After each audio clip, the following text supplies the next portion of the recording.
কিছু সংখ্যক মানুষ তারা অন্যায়ভাবে দেশকে, দেশের মানুষকে তারা আজকে বিক্ষুব্ধ করে তোলার চেষ্টা করছেন।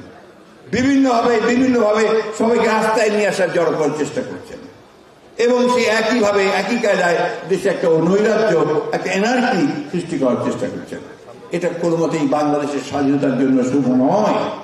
এটা কোনো মতেই বাংলাদেশের গণতন্ত্রের জন্য শুভ নয়। এটা কোনোদিনই বাংলাদেশের স্থিতিশীলতার জন্য শুভ নয়। আজকে আমি অনুরোধ করব আমাদের বাংলাদেশ জাতীয়তাবাদী দলে রাজনীতি যারা বিশ্বাস করেন, যারা শহীদ জিয়ার আদর্শে বিশ্বাস করেন, যারা দেশনেত্রী বেগম খালেদা জিয়ার আদর্শে বিশ্বাস করেন, তারেক রহমানের নেতৃত্বে বিশ্বাস করেন, আপনারা ধৈর্য ধরবেন, আপনারা সবাই ঐক্যবদ্ধ থাকবেন এবং সেই সঙ্গে সমগ্র দেশের মানুষকে আহ্বান জানাতে চাই যে আজকে এই কাদা ছড়াছড়ি বন্ধ করে, তর্ক বিতর্ক বন্ধ করে সবাই ঐক্যবদ্ধ থাকুন, যাতে করে ঐক্যবদ্ধ থাকার মধ্য দিয়ে আমরা একটা গণতান্ত্রিক জায়গায় পৌঁছতে পারি। আমরা এই কথা বারবার করে বলছি যে অনেকে আমাদের সমালোচনা করে বলার চেষ্টা করছে যে আমরা নাকি শুধু নির্বাচন করছি, আমরা সংস্কার করতে চাই না। এত বড় মিথ্যা কথা, মিথ্যা প্রচারণা তারা চালাচ্ছে বিভিন্নভাবে, বিশেষ করে সোশ্যাল মিডিয়াতে, তাই না? কয়েকজন মানুষ, গুটিকতক মানুষ তারা টার্গেট করেছে বিএনপিকে, মিথ্যা প্রচারণা, অপপ্রচার করে বিএনপিকে হেয় প্রতিপন্ন করতে চায়। কারণ বিএনপি হচ্ছে সেই দল যারা এই দেশের স্বাধীনতা সার্বভৌমত্বকে রক্ষা করেছে অতীতে, এখনো করবে।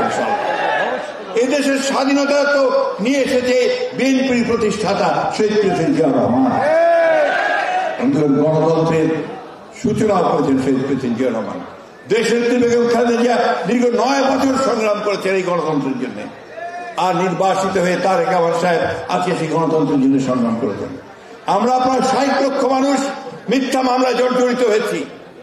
আমাদের প্রায় 20,000-এর উপরে বেশি আমাদের নেতা কর্মী হত্যা করা হয়েছে।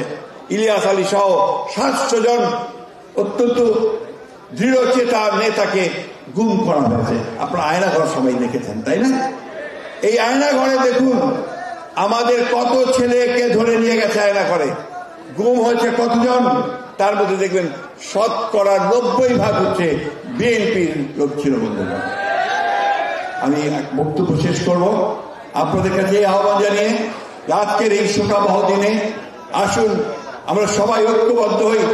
আমাদের সেই সব বীর সৈনিক যারা আমাদের দেশের স্বাধীনতার জন্য প্রাণ দিয়েছেন, এত প্রাণ কিন্তু মুক্তিযুদ্ধ যায়নি। 57 জন অফিসার মুক্তিযুদ্ধ শহীদ হননি, এই অত্যন্ত পরিকল্পিতভাবে এই 27 জন চৌকস অফিসারকে হত্যা করা হয়েছে। সেই জন্য আসুন আজকে আমরা শপথ নেই যে আমরা যে কোনো মূল্যে বাংলাদেশের স্বাধীনতার সার্বভৌমত্ব আমরা রক্ষা করব।